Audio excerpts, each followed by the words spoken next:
Hello नमस्कार दोस्तों, आपके अपने YouTube चैनल में आप सभी का स्वागत है। दोस्तों, आज का वीडियो माननीय अंकुश शर्मा जी के साक्षात्कार का है, जिसमें माननीय अंकुश शर्मा जी ने अनुच्छेद 370 पर विस्तार से बताया है और देश में चल रही भारत व इंडिया नाम पर जो चर्चा हो रही है उसके बारे में भी विस्तार से बताया है और बीजेपी व कांग्रेस सहित अन्य सभी पार्टियों की मुस्लिम तुष्टीकरण व तृप्तिकरण की नीतियाँ हो या 2024 के चुनाव में एकम सनातन भारत दल की क्या भूमिका होगी, साथ ही 2024 के चुनाव में क्या क्या सनातनी मुद्दे होंगे, इन सब बातों पर माननीय अंकुश शर्मा जी ने विस्तार से बताया है। दोस्तों, इसलिए इस वीडियो को पूरा देखिएगा और चैनल को लाइक, शेयर और सब्सक्राइब जरूर कीजिएगा। मिलते हैं वीडियो के लास्ट में, तब तक आप ये वीडियो देखें। मिलकर जम्मू का शोषण करती है। अंकुर सर, आपकी एक पॉलिटिकल पार्टी है जिसमें पार्टीज में हर तबके का, हर रिलीजन का बंदा होना चाहिए। मुस्लिम कम्युनिटी के कितने लोग हैं आपकी पार्टी में? देखिए, ऐसा है कि इस दृष्टिकोण से हम नहीं देखते, हम इस दृष्टिकोण से भी नहीं देखते कि कितना हिंदू है या कितना सिख है। हमारा सीधा साफ सुथरा है। ये हमारे कितने हैं? नहीं, मैं वही कह रहा हूँ ना, ये सवाल इस तरीके से मैं नहीं इसका जवाब देना चाहूँगा, उसका कारण लोग जानना चाहते हैं। मैं दे रहा हूँ ना। तो हमारा सप्त संकल्प जो है वो डॉक्यूमेंट पब्लिक डोमेन में है। इस पार्टी के 7 संकल्प हैं जो इसकी आइडियोलॉजिकल कमिटमेंट को दर्शाते हैं। एकम सनातन भारत .org या अंकुर शर्मा _ADV ट्विटर हैंडल पे चले जाइए, वेबसाइट पे चले जाइए। ये आपको हमारे 7 संकल्प जो हैं वो दिख जाएंगे, जो पूरा आइडियोलॉजिकल डॉक्यूमेंट है और हमारे संविधान, पार्टी संविधान से भी ऊपर की बात है।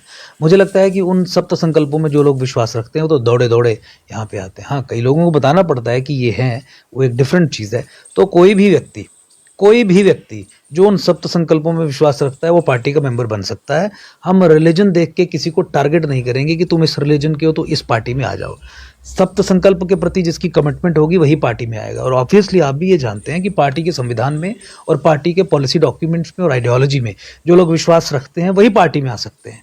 तो आपको ये कभी शिकायत नहीं मिलेगी कि मैं पार्टी के सप्त संकल्पों में विश्वास रखता था और इन्होंने मुझे पार्टी में आने नहीं दिया। मुस्लिम कम्युनिटी के लोग हैं आपकी पार्टी में? मैंने आपको कहा कि नहीं, मुस्लिम कम्युनिटी के लोग नहीं है हमारी पार्टी में, एब्सोल्युटली नहीं है। सप्त संकल्पों में विश्वास रखने वाला कोई भी व्यक्ति आपसे ये कंप्लेंट नहीं कर सकता कि उसे हमारी पार्टी में जगह नहीं मिली। जो ज्वाइन करना चाहता है वो कर सकता है, लेकिन अभी फिलहाल मुस्लिम कम्युनिटी का कोई नहीं है। जो मुस्लिम कम्युनिटी का कोई नहीं है। अगर हम बात करें आरएसएस की, एक हिंदुत्व की बात करती है, वहाँ पे भी मुस्लिम कम्युनिटी के लोग जो हैं बढ़ चढ़ के पार्टिसिपेट करते हैं। हम बहुत सारे प्रोग्राम सुन के कवर करते हैं, लेकिन आपकी एक पॉलिटिकल पार्टी होने के बावजूद मुस्लिम लोग आप पे भरोसा नहीं करते हैं। देखिए, ये आप उनसे सवाल पूछ सकते हैं कि आप भरोसा नहीं करते हैं, और बाकी आरएसएस और बीजेपी और कांग्रेस, उनमें कोई अधिक फर्क नहीं रहा है और अपनी ये तुष्टीकरण और संतुष्टीकरण की नीति के चलते आपको इस तरीके के दृश्य मिलते हैं। और मुझे लगता है कि इस नीति के कारण देश का काफ़ी नुकसान भी हो चुका है और राष्ट्रीय सुरक्षा को भी इन लोगों ने कई बार खतरे में डाला है अपनी अपीजमेंट के चलते। तो मुझे लगता है कि उन रास्तों पे हम नहीं चलेंगे, खासकर इन्हीं की गलत नीतियों से दुखी होके। मुझे लगता है कि एकम सनातन भारत दल का निर्माण भी हुआ है, जो सनातन संस्कृति, सभ्यता, धर्म के मूल सिद्धांतों को आधार बना के अपनी राजनीति को आगे चलाएगी, सनातन संस्कृति, सभ्यता, धर्म के सशक्तिकरण के लिए। और वो सेंटर से अगर बात करें हम 2014 से पहले के जम्मू कश्मीर के, 2014 के बाद के जम्मू कश्मीर की, जिस तरह से भारतीय जनता पार्टी की अगर हम बात करेंगे, जम्मू स्मार्ट सिटी जम्मू बना, कश्मीर स्मार्ट सिटी कश्मीर बना, फ्लाईओवर्स बने, टनल्स बने, इतने सारे रोड्स बने, इतनी सारी पार्क्स बनी। क्या लगता है आपको, अब जो इलेक्शंस होंगे, भारतीय जनता पार्टी जिस तरह से 2014 में 25 सीटों के साथ आई थी, क्या इस बार 50 का आंकड़ा पार कर पाएगी? नहीं, देखिए, बीजेपी ने जो बिगेस्ट बिट्रेयल है, मुझे लगता है कि अपनी कंस्टिट्यूएंसी के साथ, अपने इलेक्टोरेट्स के साथ, सेंचुरी का अगर आप कहेंगे तो वो किया है। ये पहली पॉलिटिकल पार्टी है जहाँ पे जम्मू संभाग के लोग, जिन्होंने इन्हें 25 सीटें दी, रसाना में खड़े होकर जब उन्होंने कहा कि हमें सीबीआई इंक्वायरी दे दो, ये उन लोगों के साथ खड़े नहीं हुए जिन्होंने इन्हें 25 सीटें दी। ये जाके कश्मीर और कश्मीर के नेताओं के साथ जाके खड़े हो गए और कहे कि नहीं, तुम्हें नहीं देंगे सीबीआई इंक्वायरी। हाथ बंधे हुए थे सर? नहीं, देखिए, हाथ बंधा हुआ एक बहाना है। आपकी पॉलिटिकल कंस्टिट्यूएंसी एक जायज़ डिमांड कर रही है कि आप एक फेयर इन्वेस्टिगेशन करवा दीजिए। उस समय वही तो टेस्टिंग टाइम है। हाथ बंधे होने की तो बात ही नहीं थी। दोनों कोएलिशन पार्टनर थे, बराबर सीट्स थी, सेंटर में भाजपा थी, सेंटर में बीजेपी ने सीबीआई इंक्वायरी करनी थी, इन्होंने प्रयास तक नहीं किया। और जैसा महबूबा मुफ्ती ने कहा वैसी इन्होंने पोजीशन ली, यानी अपने लोगों के साथ खड़े नहीं हुए। फिर आप दूसरे मामले पे आ जाइए, सुप्रीम कोर्ट में 2 साल स्वयं मैंने केस लड़ा कि आप अल्पसंख्यक का जो हक है वो नॉन मुस्लिम्स को J&K में, और खासकर जिसमें बिगेस्ट बेनिफिशियरी जम्मू प्रोविंस के लोग होंगे, उनको दीजिए। 12 मार्च 2018 को सुप्रीम कोर्ट में 2 साल केस लड़के स्वयं मैंने जजमेंट करवाई, जिसमें एफिडेविट्स फाइल किए सरकारों ने कि हाँ, जैसा ये कह रहे हैं वैसे करेंगे, क्योंकि संवैधानिक तरीके से वैसे ही करना है। उसके बावजूद भी अपीसमेंट के चलते कश्मीर में ही वो 300 से अधिक स्कीम्स का बेनिफिट आज भी दे रहे हैं। जो नॉन मुस्लिम्स के लिए है कॉन्स्टिट्यूशनली, वो इलीगल तरीके से मुस्लिम कम्युनिटी को दे रहे हैं in the name of minority और इलीगली। और सुप्रीम कोर्ट से मामला साफ हो जाने के बावजूद भी आप डिलिमिटेशन देख लीजिए। जब सरकार के पास मौका था, भाजपा के पास मौका था कि जम्मू कश्मीर में डेमोक्रेसी को रिस्टोर हम करेंगे, तो किसे ताकतवर बनाएंगे, जम्मू संभाग को ताकतवर बनाएंगे या कश्मीर संभाग को ताकतवर बनाएंगे? तो भाजपा ने ये चुना कि हम कश्मीर संभाग को ताकतवर बनाएंगे। कैसे? ये मानने के बावजूद कि 2011 का सेंसस एंटी जम्मू है, जम्मू की पॉपुलेशन कम की गई है, कश्मीर की पॉपुलेशन बढ़ाई गई है, और 2021 का सेंसस ख़त्म हम कर सकते हैं और जम्मू को अधिक सीटें दे सकते हैं। इन्होंने 2011 के सेंसस के आधार पर डिलिमिटेशन करवाई और कश्मीर को 47 सीट्स और जम्मू को 43 पे सीमित कर दिया। 21 के आधार पे करवाते तो जम्मू को 50 सीटें मिलती, कश्मीर को 40 मिलती। तो मुझे लगता है कि इस पृष्ठभूमि में अगर आप देखेंगे चीज़ों को, तो ये असली विषय है और ये फेहरिस्त बहुत लंबी है। अगर आप डेमोग्राफिक इन्वेजन के कॉन्टेक्स्ट में, जिसकी नेशनल सिक्योरिटी इंप्लीकेशन है, रोहिंग्याज और बांग्लादेशीज की सेटलमेंट के कॉन्टेक्स्ट में भी आप देखेंगे, और उस पर जो निर्णय नहीं हो रहा है, यहाँ से उनको बाहर नहीं निकाला जा रहा है, उसके पीछे की जो राजनीति है संतुष्टिकरण और तृप्तिकरण की, उस पृष्ठभूमि से में देखेंगे तो आपको समझ आएगा कि किसी भी तरीके से भाजपा बिल्कुल भी हकदार नहीं है कि एक भी वोट मिले। और अब तो और दूसरे इश्यूज पे भी, डेवलपमेंटल इश्यूज पे भी एक भी वोट, एब्सोल्युटली जम्मू संभाग के, वो तो 50 पार की बात करते हैं। देखिए वो 50 पार की बात करते हैं क्योंकि 47 सीट्स वो समझते हैं कि वो कश्मीर से लेंगे, क्योंकि कश्मीर के लिए वो लगातार काम कर रहे हैं। ये उनकी सोच है। वो कुछ स्टेटमेंट्स भी दे, हिंदू जेनोसाइड के मामले पे, जेनोसाइड को ऑफिशियली रिकॉग्नाइज करना, उसके बाद कुछ स्टेप्स उठाना, इंडोक्ट्रिनेशन, रेडिकलाइजेशन, जम्मू कश्मीर के जम्मू संभाग में अब जो आतंकी घटनाएं बढ़ रही हैं, narco. Sir, as a political party और नेशनल पॉलिटिकल पार्टी है आपकी, जिस तरह से आपको लोगों के बीच में होना चाहिए था उस तरह से आप दिखे नहीं, क्या कर रहे हैं? देखिए ऐसा है कि पहले दिन से ही हमारे जो लोग थे, पार्टी के कार्यकर्ता थे, वो सरोवर टोल प्लाजा पे भी थे। जब लोग वहाँ पे बैठे हुए थे, भारी संख्या में हमारे लोग वहाँ पे बैठे हुए थे, उसके बाद आपने देखा कि स्मार्ट मीटर्स और प्रॉपर्टी टैक्स के संबंध में कम से कम 25 से अधिक प्रदर्शन हमारी टीम्स ने अलग अलग जगह पे किए। जम्मू साउथ कंस्टिट्यूंसी में किए, हमारे जो टीम जानीपुर की है उन्होंने यहाँ पे किए। स्वयं 250-300 लोगों के साथ स्वयं मैं ग्राउंड पे था प्रोटेस्ट करने के लिए। आपने ये भी देखा होगा कि मैं सांबा भी गया और वहाँ पे जो लोग बैठे थे उनके साथ मैं रहा, बातचीत हुई, पूरे तरीके से हमने समर्थन दिया। धीरे धीरे ग्रेजुअली ये चीज़ें बनती हैं। फिर आपने जैसे बताया कि एक षड्यंत्र हुआ, कुछ लोगों को प्लांट किया गया, कुछ लोगों की स्ट्रिंग्स खींची गई और इसे बैठा दिया गया। तो आई थिंक उसके कारण ही ये अभी थोड़ा सा पॉज है, लेकिन हम मोबिलाइज़ कर रहे हैं। आपने एकम सनातन भारत दल, जो एकजुट जम्मू का राष्ट्रीय स्वरूप है, उसकी बात की। बिल्कुल हम चुनावी प्रक्रिया में भी आगे बढ़ने की पूरी तैयारी कर रहे हैं, चाहे वो पंचायती इलेक्शंस हों जम्मू कश्मीर में, म्यूनसिपैलिटी के इलेक्शंस हों या आने वाले पार्लियामेंट्री इलेक्शंस हो, हम तीनों इलेक्शंस ये कंटेस्ट करेंगे। तो उस संबंध में ऑर्गेनाइजेशन बिल्डिंग, कैंडिडेट सिलेक्शन, ये प्रोसेसेस जो चल रहे हैं वो पैरेलली चल रहे हैं। तो वो भी एक लेग है जिसमें हमारी एनर्जीज इन्वेस्टेड हैं। तो इसीलिए शायद आपको लगा होगा कि जिस तरीके से हमें ग्राउंड पे होना चाहिए था उस तरीके से हम नहीं हो पाए, लेकिन हम लगातार प्रयास करते रहेंगे, लगातार प्रयास करते भी रहते हैं। अपनी कैपेसिटी के हिसाब से जितना हो सकता है उसको हमने किया। लेकिन हाँ, बिल्कुल आपकी ये बात सही है कि हमें और प्रयास करना चाहिए और ग्राउंड पे लोगों के बीच में होना चाहिए। हम उस दिशा में आगे बढ़ रहे हैं और मैं आपके माध्यम से जम्मू की जनता को भी निवेदन करूँगा कि जम्मू की एम्पावरमेंट के लिए, देश राष्ट्र के सशक्तिकरण के लिए पहली बार एक क्लियर ऑब्जेक्टिव्स के साथ पॉलिटिकल पार्टी आई है, और ख़ासकर इसमें ऐसे ही लोग हैं और पूरे देश भर से हैं आप, जिनका देश के लिए, राष्ट्र के लिए समर्पण का ट्रैक रिकॉर्ड रहा है। उन्हें साबित करने की ज़रूरत नहीं है। जम्मू की पॉलिटिकल एम्पावरमेंट के लिए, जम्मू के खिलाफ जितने भी षड्यंत्र जम्मू विरोधी ताकतों ने किए, एग्जीक्यूट किए, उसके खिलाफ आपने देखा ये शुरू से हम लड़ रहे हैं। तो इसीलिए इस पार्टी के साथ जुड़ें, इस पार्टी का साइज़ बड़ा करें, क्योंकि अगर लाखों की संख्या में जम्मू से लोग एक्टिव मेंबर्स बनते हैं तो फिर टोल प्लाजा सरोवर का हो या लखनपुर का हो या फिर बन का हो, उसे उखाड़ने में समय नहीं लगेगा। लेकिन कुछ चीज़ें होती हैं जिसके लिए भारी जन समर्थन ग्राउंड पे फिजिकल फॉर्म में चाहिए होता है, वो तभी संभव हो पाता है जब भारी संख्या में यहाँ पे लोग जुड़ें। तो मैं आपके माध्यम से सब लोगों को संदेश देना चाहता हूँ कि हमारे गोल्स बिल्कुल क्लियर हैं, जिस रास्ते पे हम चल रहे हैं वो बिल्कुल साफ़ है। चीज़ों की पॉलिटिकल पूरी अंडरस्टैंडिंग है। अब आवश्यकता है हमें आपके साथ की। आप हमें और मजबूत करेंगे तो ग्राउंड पे भी जो करना अभी तो पॉलिटिकल स्फेयर में, कोर्ट्स में जो हमारे आइडियोलॉजिकल इश्यूज़ हैं, उस पे कंटेस्टेशन के लेवल पे तो आपने देखा है कि हमने पूरे तरीके से परास्त किया है लोगों को और जम्मू के इंटरेस्ट को पूरे नेशनल पटल पे लाया है। जम्मू में जो डेमोग्राफिक इन्वेजन का मामला जिस पे कोई बात तक नहीं करता था, उसे नेशनल टेलीविजन्स ने कवर किया और हमारे व्यक्तिगत प्रयासों के आधार पे कवर किया है। कानून ऐसे जो जम्मू के खिलाफ बनाए गए, उन्हें ध्वस्त करवाने का हमने काम किया है, जिससे जनरेशन्स को बेनिफिट होगा। तो जैसे ग्राउंड पे रहने वाली जो एक्टिविटीज़ होती हैं, उसके लिए मैं जम्मू की जनता से निवेदन करता हूँ और केवल जम्मू की जनता से निवेदन करता हूँ, जम्मू के 10 जिलों की जनता से निवेदन करता हूँ कि भारी संख्या में हमारे साथ जुड़ें और इन प्रोसेसेस को अब इस तरीके से भी आगे लेके जाएँ।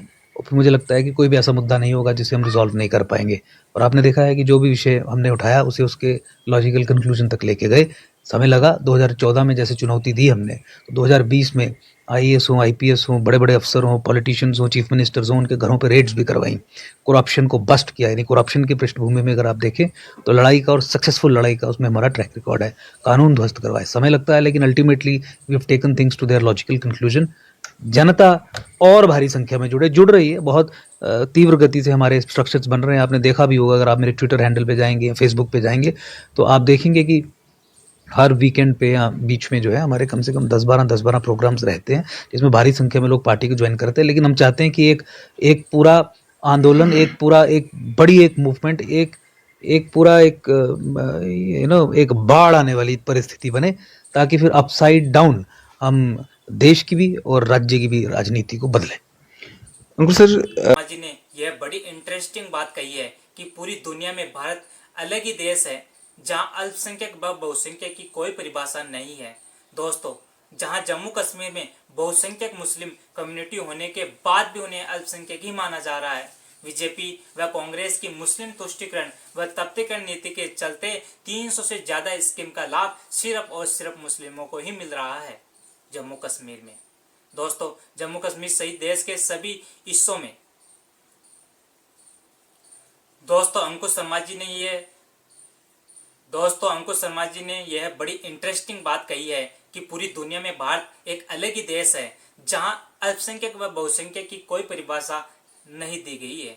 दोस्तों, जहां जम्मू कश्मीर में बहुसंख्यक मुस्लिम कम्युनिटी होने के बाद भी उन्हें अल्पसंख्यक ही माना जा रहा है, वह बीजेपी व कांग्रेस की मुस्लिम तुष्टीकरण व तब्तीकरण नीति के चलते 300 से ज्यादा स्कीम का लाभ सिर्फ और सिर्फ मुस्लिमों को ही मिल रहा है जम्मू कश्मीर सहित देश के सभी हिस्सों में। दोस्तों, देश के 7 से 8 राज्य ऐसे हैं जहां हिंदू समाज अल्पसंख्यक होने के बावजूद भी हिंदू समाज को बहुसंख्यक माना जा रहा है भाजपा की नरेंद्र मोदी सरकार की। और दोस्तों, यह सरकार 2014 से लेकर 2023 तक देश के लगभग 35 से 40% संसाधनों को सिर्फ और सिर्फ मलेच्छों पर लुटा रही है और उनका विश्वास जीतने में लगी हुई है। और दोस्तों, हिंदुओं के जो असली मुद्दे हैं, जो एकम सनातन भारत दल के सब सिद्धांत में हैं, उन मुद्दों पर कभी बात ही नहीं करती यह भाजपा की नरेंद्र मोदी सरकार। सिर्फ हिंदुओं को गुमराह करती है। इसलिए दोस्तों, इस सेकुलर पार्टी के मायाजाल से बाहर निकलिए और एकम सनातन भारत दल के सब संकल्प को समझिए और परखिए और पार्टी को ज्वाइन करें। देखिए दोस्तों आगे का वीडियो। वायरल हुआ था काफ़ी ज़्यादा, आपने भी देखा होगा। उसके बाद बनी में जिस तरह से एक स्टूडेंट जय श्री राम लिखता है तो उसको हॉस्पिटल तक पहुंचा दिए जाने की नौबत आती है। तो क्या जम्मू प्रोविंस में मतलब हालात ख़राब करके अब सरकारें चलेंगी, या मतलब कुछ इस तरह का षड्यंत्र रचा जा रहा है कि लोगों का माइंड वॉश किया जाए किया जाए ताकि मेन इश्यूज से ध्यान हटा जाए? ये देखिए, जम्मू प्रोविंस में इस तरीके की ट्रबल्स तो बढ़ी हैं। आपने ये देखा होगा कि आतंकी हमले जो हैं और टेररिस्ट रिक्रूटमेंट जो है वो कश्मीर में घटी है और जम्मू प्रोविंस में बढ़ी है। ये तथ्य आपको बताएंगे। इस तरीके की घटनाएं जब बीच में होती हैं तो ये प्रतीत होता है कि समाज में ऐसी ताकतें हैं जिनको अगर षड्यंत्र के तौर पे कोई एक्सप्लॉइट करना चाहे तो वो करने में सफल होता है। अनलेस प्रूव्ड अदरवाइज, मुझे लगता है कि हमें इस घटना को वैसे ही देखना चाहिए जिस तरीके से हमें ये दिखी है। देखिए, रेडिकलाइजेशन जम्मू प्रोविंस में एक समस्या है। अब उसे दूसरे तरीके से, मान लीजिए कोई राजनीतिक दल जो सरकार में है या सरकार में बैठ के वो ताकत रखता है कि मैनिपुलेट किया जा सके, तो उसके लिए मुझे लगता है कि हमें पब्लिक फोरम पे कोई भी पोजीशन लेने से पहले सटीक इन्फॉर्मेशन लेनी चाहिए। हाँ, बट इसे रूल आउट नहीं किया जा सकता। ये एक षड्यंत्र के तहत भी कुछ चीज़ें करवाई गई हों। लेकिन जो एक्चुअल इश्यूज़ हैं, उससे भी हमें अपना ध्यान नहीं भटकाना है। टेररिज्म एक प्रॉब्लम है, जो टारगेटेड किलिंग्स धर्म को आधार बना के जम्मू संभाग में या जम्मू कश्मीर में हो रही हैं, वो एक प्रॉब्लम है। जो डेमोग्राफी बड़ी तेज़ी से चेंज की जा रही है और बाहर की ताकतें इस षड्यंत्र में शामिल हैं, पैसा इन्वेस्ट करके, तरह-तरह की नीतियों को इन्फ्लुएंस करके, वो इश्यूज़ हैं। सुसाइड बॉम्बर्स एक इशू है, ग्रेनेड अटैक्स इशू है, यहाँ पे जेनोसाइड की तैयारी करने वाले लोग या रेडिकलाइजेशन इंडोक्ट्रिनेशन को बढ़ाने वाले, वो एक इश्यूज़ है। मुझे लगता है कि उससे भी फिर हमारा ध्यान केवल इस बात से ना हट जाना चाहिए कि हम ओवर सिंप्लीफाई कर दें कि कोई भी इंसिडेंट हुआ तो इसमें एक पार्टी या सरकार का षड्यंत्र है अपने पॉलिटिकल गेन्स के लिए। वो एंगल भी रूल आउट नहीं हम कर रहे हैं, लेकिन वही केवल एंगल नहीं है, प्रॉब्लम्स सच में भी हैं जिन्हें एड्रेस करने की ज़रूरत है। तो इस व्यापक तरीके से देख के मुझे लगता है कि हमें आगे बढ़ना चाहिए। सर, जिस तरह से अभी एक प्रस्ताव जो है वो दिया गया है पार्लियामेंट में कि भारत देश जो है, भारत जिस तरह से इंडिया कहा जाता है, तो इंडिया हटा करके सिर्फ भारत रखा जाए। तो अब क्या फिर से नोटबंदी, फिर से आधार कार्ड, फिर से पैन कार्ड, फिर से मतलब लोगों को लाइनों में लगना पड़ेगा? देखिए, क्योंकि इंडिया का जिक्र तो हर जगह पे है, तो फिर सफ़र तो लोगों को ही करना पड़ेगा। नहीं, देखिए, एक तो इस बात की पुष्टि मुझे लगता है कि आधिकारिक तौर पे नहीं हुई है, probably. So we do not know for sure कि ये जो स्पेशल सेशन पार्लियामेंट का बुलाया गया है उसमें यही एजेंडा होगा। पहली चीज़ तो ये है।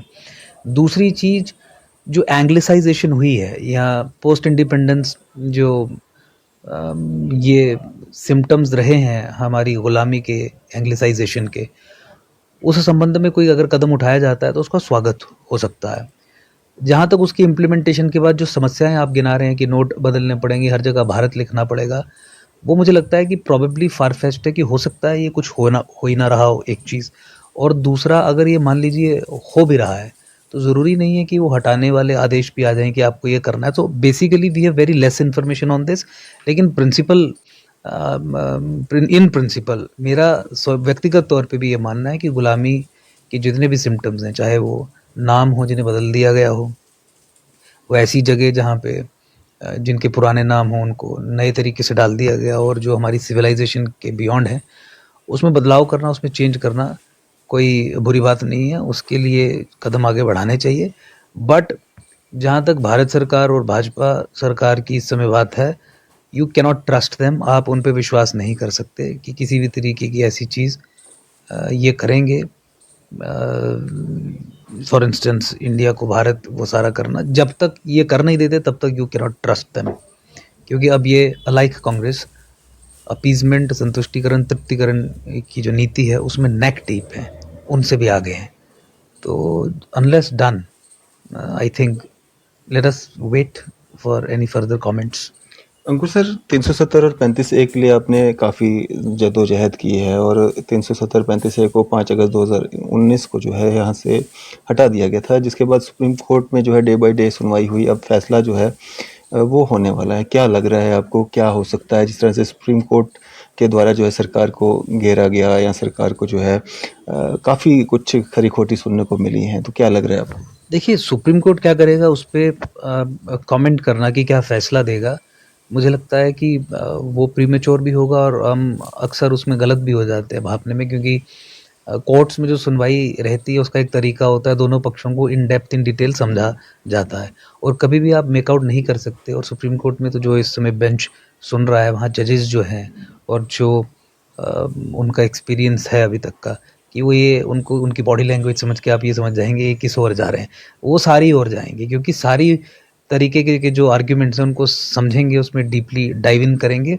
उसके बाद एक फैसला देंगे। तो सुप्रीम कोर्ट क्या कहेगा वो एक अलग विषय है, लेकिन 370 और 35 पे व्यक्तिगत हमारे मत क्या हैं वो आप जानते हैं, क्योंकि हमने इसके एब्रोगेशन के लिए पूरा संघर्ष यहाँ पे किया। आप ये जानते हैं कि भाजपा और संघ परिवार ने 370 और 35 का मामला जम्मू कश्मीर में पीडीपी के साथ सरकार बनाने के बाद छोड़ दिया था, क्योंकि एजेंडा ऑफ अलायंस में बीजेपी उसी शर्त पे सरकार बनी थी कि आप 370 की कोई बात नहीं करेंगे। तो 370 के खिलाफ आवाज़ उठाने वाला कोई भी संगठन, कोई भी व्यक्ति यहाँ पे था नहीं, क्योंकि कांग्रेस की पोजीशन प्रो 370 थी और बीजेपी ने सरेंडर कर दिया था, कॉम्प्रोमाइज़ कर लिया था इस इतने बड़े आइडियोलॉजिकल इशू पे।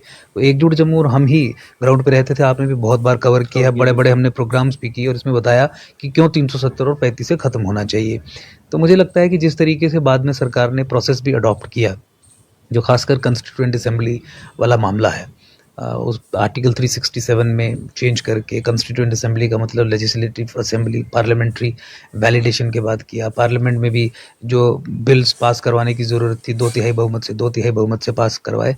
तो प्रोसीजर जो मेरी अपनी पर्सनल अंडरस्टैंडिंग है, गवर्नमेंट ने प्रॉपर अडॉप्ट किया है और मुझे लगता है कि इसकी कॉन्स्टिट्यूशनल वैलिडिटी के ऊपर जो लोग सवाल उठा रहे हैं, उनके लिए ये सवाल उठा के इसमें सक्सीड करना आसान नहीं होगा, क्योंकि जहाँ तक मेरी अपनी पर्सनल अंडरस्टैंडिंग है, सरकार ने प्रॉपर प्रोसीजर अडॉप्ट करके ही 370 और 35 को एब्रोगेट किया है।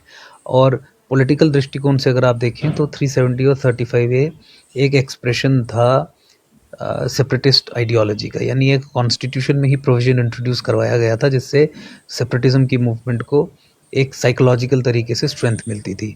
ये एक ऐसा प्रोविज़न था जो ये सुनिश्चित करता था कि जम्मू कश्मीर ही एक ऐसी स्टेट होगी, और इसमें आप ये देखिए कि हिंदुस्तान में केवल एक मुस्लिम मेजॉरिटी स्टेट होगी जहाँ पे हिंदुस्तान का कॉन्स्टिट्यूशन लागू नहीं होगा, जिसका अपना झंडा और अपना संविधान होगा, state with in a state, और जिसका आधार मुस्लिम सब नेशनलिज्म बनाया गया था। तो ये पाकिस्तान की मूवमेंट जो थी उसकी कंटिन्यूएशन थी। पाकिस्तान भी इसी आधार पे बना था कि we are a separate nation. Muslim सब नेशनलिज्म के आधार पे पाकिस्तान का निर्माण हुआ था, और मुस्लिम सब नेशनलिज्म को आधार बना के अगर आप जम्मू कश्मीर का रिलेशन तय करोगे भारत के साथ, जो एक सेक्युलर फ्रेमवर्क में बना था, तो वो कॉन्स्टिट्यूशन की मूल भावना के भी खिलाफ बात होगी। मुझे लगता है कि इन लाइंस पे ना ही सरकार ने, ना ही किसी इंटरवीनर ने, ना ही किसी दूसरी पार्टी ने आर्ग्यूमेंट्स भी किए हैं। हमारे कॉन्स्टिट्यूशन की मूल भावना के विरुद्ध ये अरेंजमेंट था, तो इस दृष्टिकोण से भी इसे ख़त्म किया जाना चाहिए, और राष्ट्रीय सुरक्षा के दृष्टिकोण से भी इम्पोर्टेंट है। सेपरेटिज्म की जो प्रॉब्लम है उसे फैन किया जाता था 370 और 35 के ज़रिए अलगाव की भावना। दोस्तों, आपने देखा होगा इस वीडियो में माननीय अंकुश शर्मा जी ने विस्तार से बताया अनुच्छेद 370 के बारे में, वह बीजेपी की मुस्लिम तुष्टीकरण की नीतियों के बारे में, और सनातनी मुद्दे व एकम सनातनवाद दल के सब संकल्प के बारे में। दोस्तों, आपको पता होगा कि अनुच्छेद 370 के हटाने में मुख्य लड़ाई एकम सनातनवाद दल के राष्ट्रीय अध्यक्ष माननीय अंकुश शर्मा जी ने लड़ी थी, क्योंकि आपको पता होगा कि भाजपा की सरकार और पीडीपी की महबूबा मुफ्ती की सरकार के बीच एक अलायंस हुआ था, जिसमें भाजपा व पीडीपी दोनों के कॉमन मिनिमम प्रोग्राम में यह समझौता हुआ था कि भाजपा व पीडीपी अनुच्छेद 370 के बारे में कुछ नहीं बोलेंगे। इसलिए दोस्तों, अनुच्छेद 370 को हटाने की मुख्य लड़ाई जम्मू कश्मीर में एकजुट जम्मू पार्टी के माध्यम से अंकुश शर्मा जी ने लड़ी थी। दोस्तों, भाजपा की सरकार द्वारा आजकल एक नया मास्टर स्ट्रोक लगाया जा रहा है कि देश का नाम इंडिया हटाकर सिर्फ और सिर्फ भारत होना चाहिए। दोस्तों, मेरा मानना है कि गुलामी व आक्रांताओं की हर चीज को बदलना चाहिए, यह एक अच्छी परंपरा है, लेकिन भारतीय जनता पार्टी सिर्फ मास्टर स्ट्रोक लगाती है, इस पर काम कुछ नहीं करती। दोस्तों, पीएम नरेंद्र मोदी कहते हैं कि जो इंडिया नाम रखते हैं या इंडिया नाम लिखते हैं वो विदेशी मानसिकता के हैं। भारत नाम अपनी भारत की संस्कृति का नाम है, इस पर गर्व करने वाला नाम है। इस हिसाब से तो दोस्तों, पीएम नरेंद्र मोदी अपनी सभी सोशल मीडिया प्लेटफॉर्म ट्विटर व फेसबुक पर प्राइम मिनिस्टर ऑफ इंडिया लिखते हैं। साथ ही पीएम नरेंद्र मोदी जी अपनी योजनाओं के नाम खेलो India, skill India, digital India, fit India रखते हैं। साथ ही एनडीए के 7 से 8 ऐसी पार्टियां हैं जिनके नाम के पीछे इंडिया लिखा हुआ है। तो क्या मोदी जी उनसे अलायंस तोड़ेंगे? क्योंकि यह तो विदेशी मानसिकता का नाम है इंडिया। दोस्तों, ये सब भाजपा का मास्टर स्ट्रोक है जो चलने वाला नहीं है। ऐसा ही दोस्तों 2019 में सीए के नाम पर देश को गुमराह कर वोट लिए थे सनातनियों से। आज 2023 हो गया है, आज तक सीए की नियमावली भी नहीं बनी है। नई एक भी हिंदू को नागरिकता नहीं मिली है जो हमारे पड़ोसी देशों में प्रताड़ित हो। दोस्तों, साथ ही 2019 में मास्टर स्ट्रोक लगाया था भारतीय जनता पार्टी ने कि कश्मीर में कश्मीरी हिंदुओं को 2022 तक बसा दिया जाएगा। लेकिन दोस्तों, 2024 स्टार्ट होने वाला है, एक भी कश्मीरी हिंदू को कश्मीर में बसाया नहीं गया है। वही दोस्तों, किसानों के लिए भी बोला गया था कि 2022 तक किसानों की आय दुगनी हो जाएगी, लेकिन 2024 स्टार्ट होने वाला है, ऐसा कुछ भी नहीं हुआ। इसलिए दोस्तों, Bharatiya Janata party master stroke लगाकर असली मुद्दों से ध्यान भटकाना चाहती है और हिंदुओं का वोट ऐंठना चाहती है। इसलिए दोस्तों एकम सनातन भारत दल से जुड़िए और सनातनियों को भी पार्टी की वेबसाइट www.ekamsanatanbharat.org पर जाइए और जुड़िए। और एकम सनातन भारत दल के राष्ट्रीय महासचिव संदीप देव जी ने कहा है कि एकम की सरकार आते ही शब्द संकल्प को मात्र 1 साल में लागू कर देंगे। इसलिए बीजेपी व कांग्रेस जैसी सेकुलर पार्टियों से सावधान रहिए और एकम सनातन भारत पार्टी जो पूर्णतः सनातनी पार्टी है उससे जुड़िए। दोस्तों आज के लिए इतना ही, मिलते हैं नेक्स्ट वीडियो में, तब तक के लिए जय हिंद, जय हिंदू राष्ट्र।